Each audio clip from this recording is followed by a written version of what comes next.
Right. Invite. It would have been nice for Stephen to just leave. But in typical now I've just delete. Right. So effectively, what Stephen did was when he left the stream, he ended the stream, which was nice of him. So Abby's just on her way back now. I've just sent her a link. So we'll start again, shall we? So attempt number 2.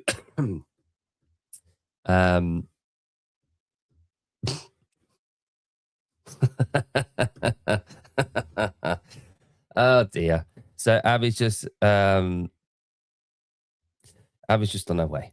So yeah, so I think that is a fantastic conversation to have. I think Nigel's just I'm on my own now.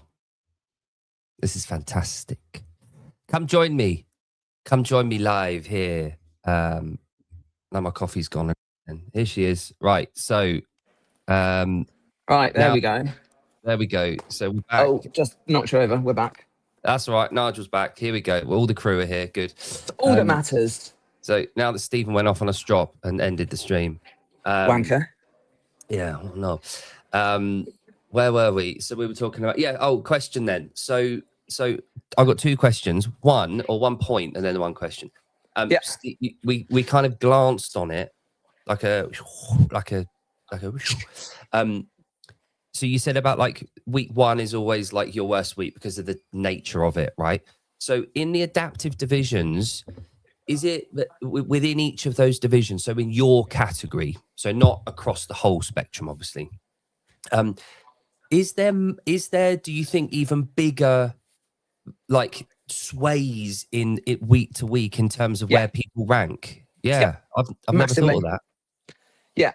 Especially in obviously in the neuro divisions, it makes a huge thing because we're all there with very different impairments. So in the divisions with like limb differences, or we're in the seated divisions or whatever, there's less of a swing and less of that because their impairments, while they are different in terms of what they are and the reasons for them and the way they manage them, they are all kind of similar.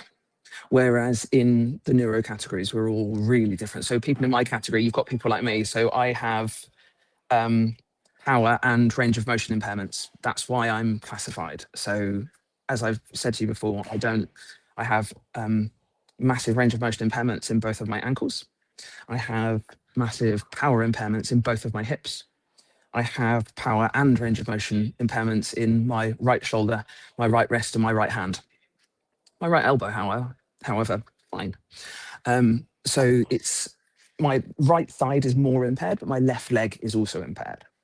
Yeah. Now, there are other people in my category with TBIs, traumatic brain injuries. So people who have impairments in terms of their balance, their coordination, those kinds of things.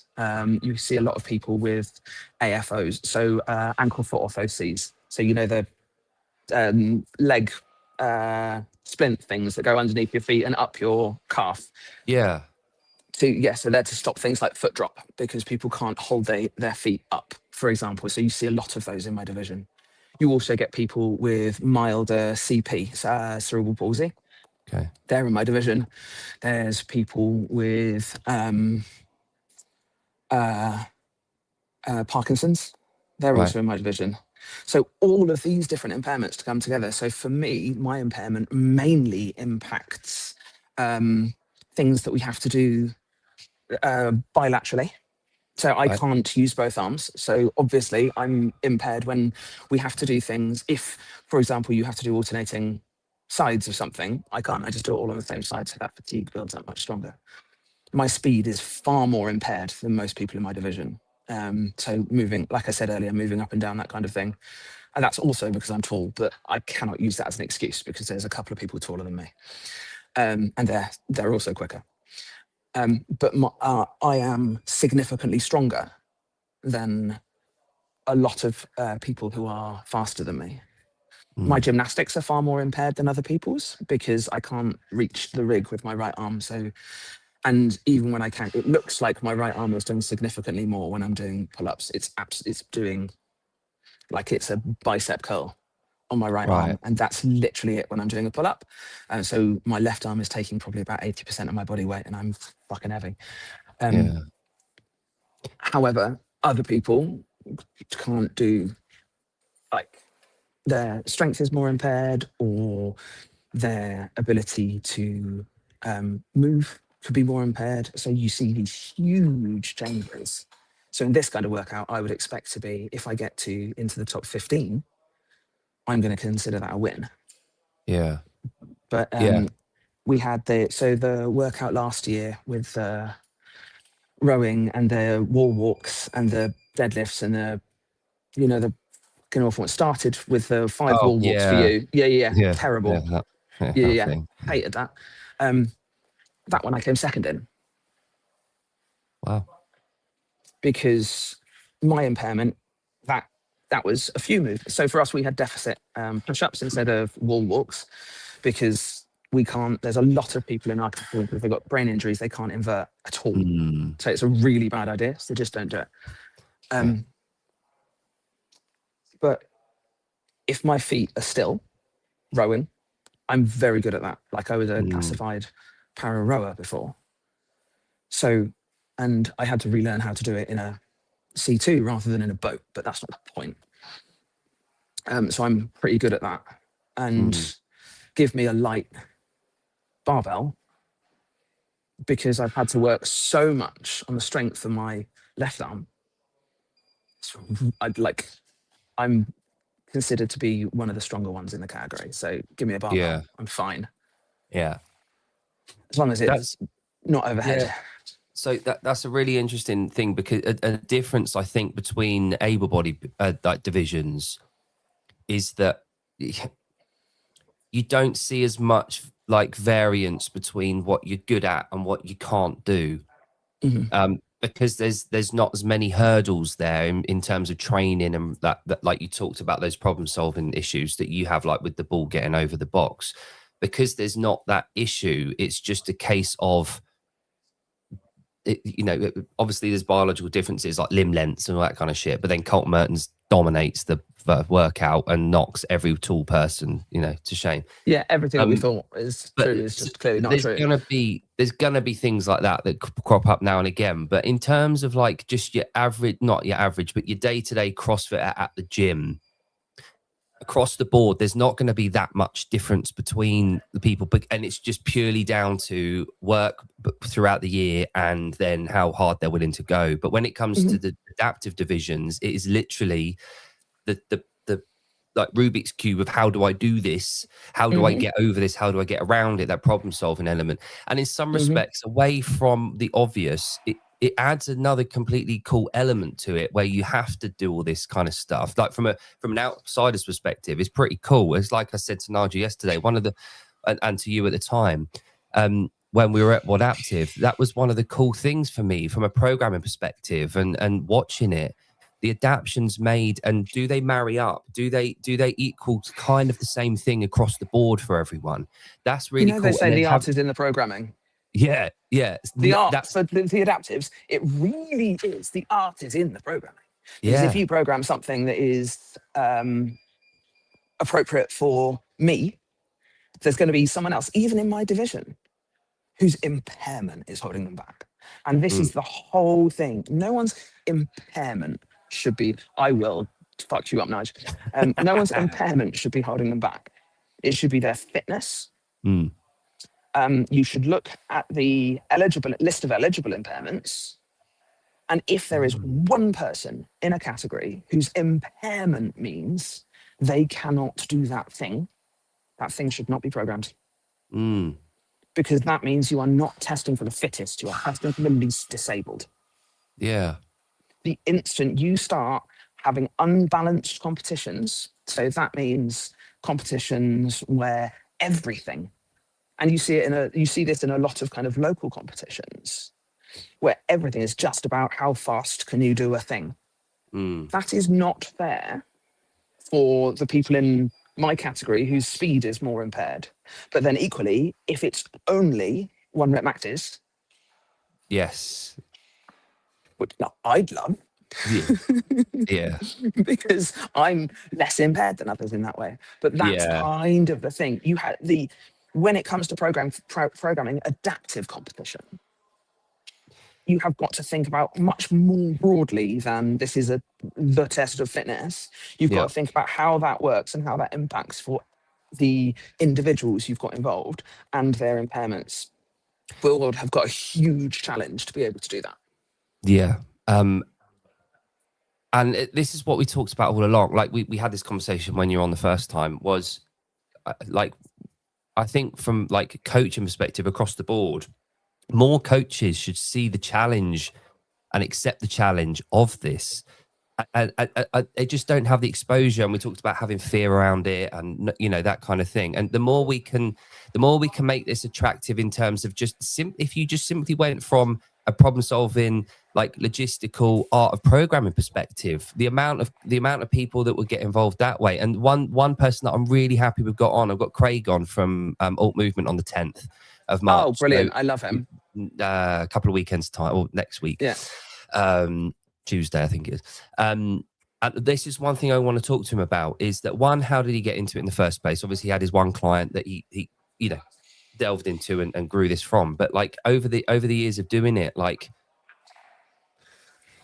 how does he, as an able-bodied person, attract more able-bodied people into the arena to get involved? Because that's ultimately his goal with Alt Movement, is to make this thing more appealing.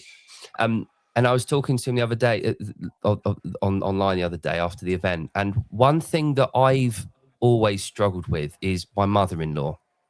And when I say struggle with my mother-in-law, specifically, that's very Benny Hill. Yeah.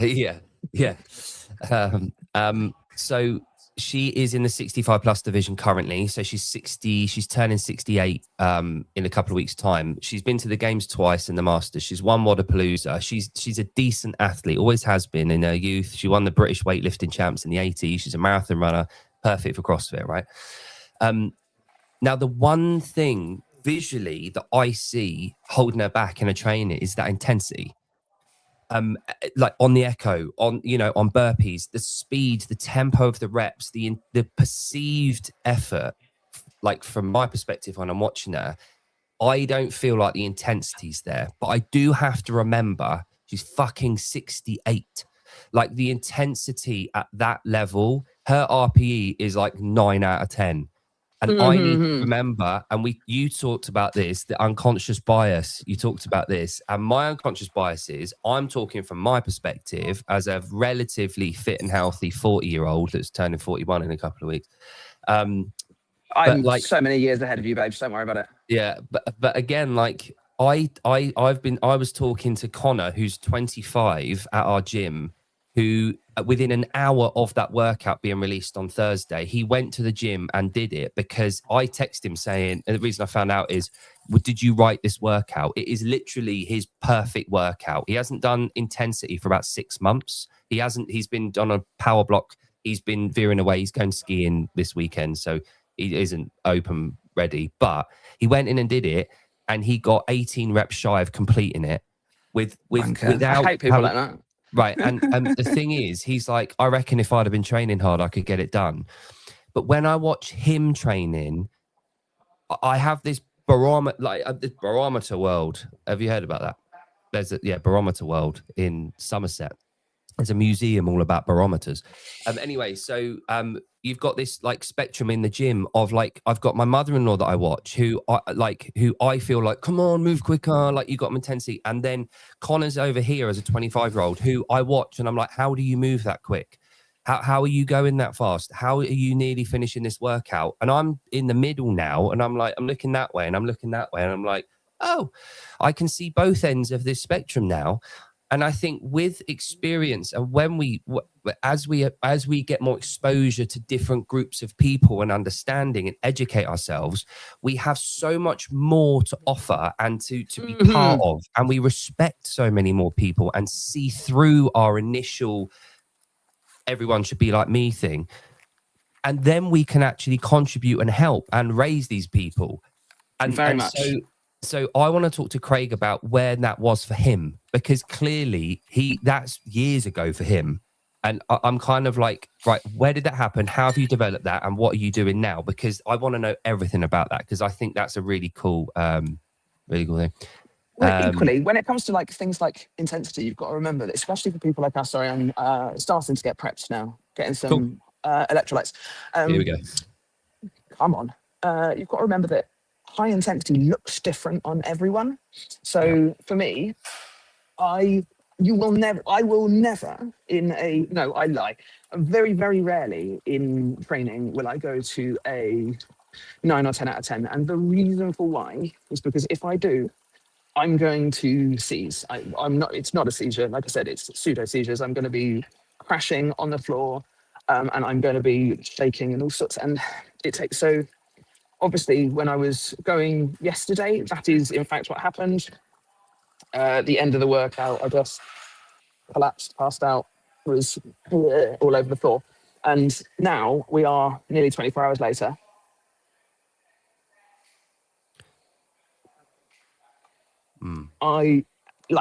It is, and as I said earlier, like my muscles are fine. I was not going to 10 out of 10 intensity as you would see it, because I was not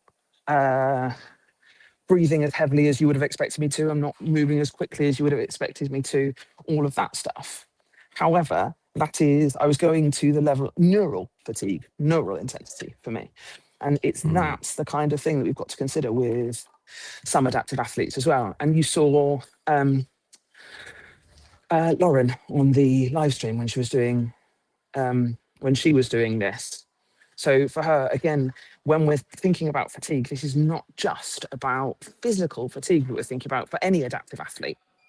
So we go into a workout. Before I do this, I have to work out how I'm going to do a movement that is really challenging for someone with my impairment. I need to work out how I'm going to manage the fatigue on my arm or my shoulder. I'm going to need, and this is going to sound really stupid and really petty to a lot of people, I'm going to need to work out what shoes am I going to wear.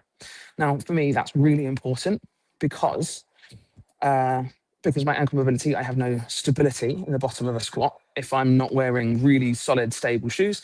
So to do wall balls, I might choose to wear lifters. However, I've said to you before, I can't jump without carbon plates in my shoes. So like the carbon plate running shoes, they are what got me double unders. They are what got me the ability to run further than like 600 meters without crutches, because I get the spring through the carbon plate rather than through my foot. So if I'm doing a workout that's got box overs in it, I'm going to need really bouncy shoes. So actually, in this workout, I'm going to have to start thinking about what is the most appropriate thing for me to wear, what's going to get me the most time, and how am I going to manage that?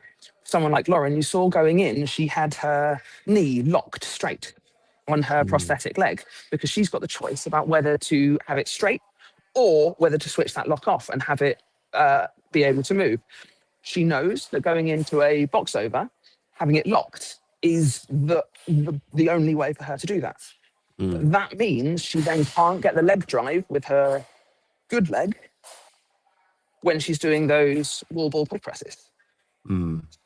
So actually, how does she manage that? If she turns it off and on in the workout, that's going to cost her time. So we've got this admin stuff to do in our heads beforehand as well. Yes. I've got to think about what equipment I need. If there's a row, I need a hook. If there's a barbell, I will need a proper splint for my right hand and a really heavy wrist support for my good hand. If there's a barbell and skipping, do I take them off to do double unders? You know how hard it is to do double unders without the use of a rest. I've got to do double unders. If I'm wearing them, I've got to do double unders without the use of two rests. So how do and I'm not using this shoulder to do double unders as well. So actually, how am I going to manage not only the intensity of the workout, but how am I going to manage the thought processes that have to go into it as well, above and beyond the impairment? Because we've got so much. Yeah, it was many years ago now that someone said to me, I don't want to do admin during a workout. Yeah. I have to do admin during a workout. Yeah. What am I going to have to put on, take off? What equipment am I going to have to change around? How am I going to have to do stuff? And that adds to the intensity of the workout as well. So what does that look like in your adaptive athletes? And how do we manage, for me, how do we manage those transitions as quickly as possible? I've had to change shoes on the competition floor before now, during a workout. This is going to sound daft, and I know I'm able-bodied. I was debating having my lifters near the wall ball thing and slipping them on and off. Seriously considering it, yeah. I've gone, yesterday I went for nanos. I'm not 100% sure that was the right choice. No. As a kind of middle ground? Yeah, you want a slightly higher heel, but then like you don't want it too firm, do you? No, I need to be able to get with the box. So I'm thinking I've got rads. I'm thinking those. Have you got rads? Are you a rad girl? We got given them. So for these ones, I've got the rad one, the runners. I really like them. Right. For things like, so for me, I've got these middle ground trainers. So I've got my nanos if it's going to be a barbell heavy, but I will also need to move. And I will wear rads if it's a jumping heavy, but I will also need to be quite stable. Then lifters if it's obviously like very little moving, and things with various carbon plates, depending on what kind of running and jumping that I've got to do.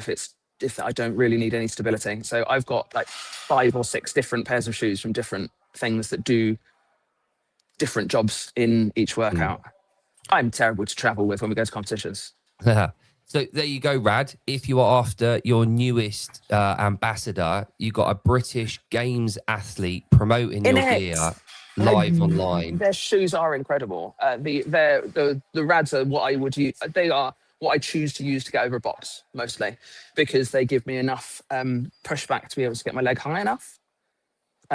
But also they don't cause so when I get down off a box, if my shoes aren't squishy enough, then my hip goes and I just fall over.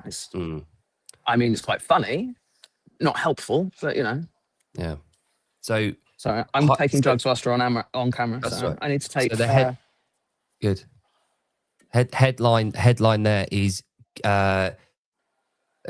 Games athlete promotes Rad Global. There we go. I think they're incredible. We can clip that. Send me more shoes. I need more. Yeah. And obviously Benji's was based in Twickenham, so in Blitz. So sort of literally just down the road. I'm southeast London. Come on. Yeah, exactly. Like so 20 minutes away. That's fundamentally untrue, but you know. So local Games athlete promoting your gear to an entire disability. Like the Rads are really good for people who have got like me with problems with their ankles and feet, because the heel is high enough for me to be able. I can just about squat. I say I can just about squat in them. I can just about squat in them. In the runners, I've never had a pair of running shoes that I can squat in. I mean, I wouldn't run far in them, but I can go like a kilometre in them. Right, so I've got enough material there. I'm going to create a post, and that can be what we go. I'll tag Rad, and when you and Daniel Brandon are and also come on. Yeah, exactly. They've just released their goth edit, haven't they? Come on, I'm covered in tattoos. I'm wearing a Motorhead t-shirt. What more could they want? So in a year's time, when you and Brandon are back to back, cross-armed, looking at the camera, I'll say thanks to you. Yeah, like I'll take 5% cut. That's fine. 100%. Cool. Yeah, I'm not 100% sure how that would look, because I think she's quite short, isn't she? Yeah, compared to me, you're about the same height, aren't we? Yeah. I don't know. I it's so hard to tell with them, because like you see them all together and there's Sorry. never really an outlier of who's taller. And then I've met a few of them. Like I met Annie years ago, and before I met her, she came to my gym to train and do a promo thing. Before I met her, I was like, "Oh, she's one of the taller ones." Like, and then she came in. I was like, "Oh, hey, little buddy." Oh. She's I was at Rogue last year, and it was the first time I've seen the elites like properly in person competing, and I'm just like, I'm taller than most of the men, and I was like, wait, what? Yeah. And because in my head, like, they were all like my height, your height, and they're all thereabouts, because you hear about the ones that are outliers, but no, apparently not. It's astonished me, and they're all way bigger than you think as well. Yes. Right, you've got your sessions, you've got your workout to do. I know, right? So I'm pretending that I don't have to do it. You do have to do it. You have to do it for all the people out there that are waiting to see how you got on. So I'll speak to you in a bit, but let me know how it goes. And we'll hang on. I will. Oh, I'll show you how it went yesterday. All right, good. This is just a clip that I've taken from my workout to share with friends because, of course. Hang on. Got stuck on top of a fucking box, didn't I? Oh shit! Couldn't get my leg off. Oh shit! That's what I mean by it was. That is the admin that I need to do now and work out how to do. Right. Okay. If you can move away. So we think I'm going to have to change hands on the way over. So I'm going to practice that. Oh yeah, like a passy over thing. Yeah, but in front and vaguely hope that I don't drop it with my right arm. Yeah. Can you put your hand? Are you allowed to lean on your leg? It doesn't say I can't. So hang on, I'm going to read you the. These are the standards for the medicine ball get over. Yeah. Each rep starts with both feet on the ground on the side of the box. Medicine ball can be held in any position. Only the feet may make contact with the box. Both feet must make contact with the top of the box. The hip and knees do not need to reach full extension on the top of the box. Athlete may face in any direction during the medicine ball box get over. The medicine ball may not make contact with the box at any point during the rep. The ball may make contact with the legs. The rep is credited when both feet touch the ground on the opposite side of the box with the medicine ball held by the athlete. Athletes do not need to alternate legs. Athletes must get down from the top of the box. So it doesn't say you can't do it. So you could lean. Can't. Is it one of those clauses like anti-sportsman? We do have a so you know the unusual movement thing. Yeah, we also have the unusual movement thing in our rule book. So see, in my head, I'm thinking of a couple of things. One, if I've got the ball up here, can I lean? Can I put my arm on my other hand on my thigh and drive with that arm through and drive my leg up forward? Nothing that says I can't. The other thing is, can I effectively do, if the ball can touch my leg, or be on my leg, can I effectively do like a single leg good morning? So facing the box, lean against my thigh that's on top of the box, and then pivot and use the push from the ball through my thigh to raise my other leg. But then you'd have to get the right angle of the foot on the box. And that's going to be quite slow. Yeah. Yeah. Yes, keep thinking about it and send me ideas. I'll send you a video of the practice reps that I'm going to do, see if we can do those under fatigue. But someone said yesterday, well, there's nothing there that says you can't throw the ball over the box and then get over. I was like, that's definitely going to get me under the unusual movement clause, so let's not do that. Yeah. I'll tell you something funny that happened with me during it. So I had it on my right arm, and like I was going over, and then I thought this is going to blow up my right arm. So I thought I'd try it on my left arm for the next one. So I did it over and went left, and then coordination was abysmal, and I couldn't do it on that side. So halfway over, I tried passing it over to my right hand, and it ended up being overhead. And so I did Because of one course it rep. did. So I did one rep with it literally holding it over my head, and it was the worst, like hardest rep of anything I've ever done. It was like, this is weird. And yeah, and I just went So back to my moral of mum. the story, not overhead. Do not, yeah, like, Yeah, okay. Here's the thing.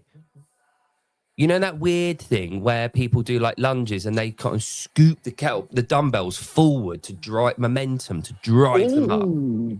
Could you use the weight of the ball to sort of like, whoom, up you go? It depends on how much I can get with my right arm, but I'm going to try it. Yeah. Can you hold it in two arms? Just go, whoom. Like a Cool. zoom. Don't see why I don't not. know. Maybe. Yeah, I'm going to give that a go. Cool. Nice. All right. Right, thanks. Have fun. All right, I will speak to you later. Bye. Bye.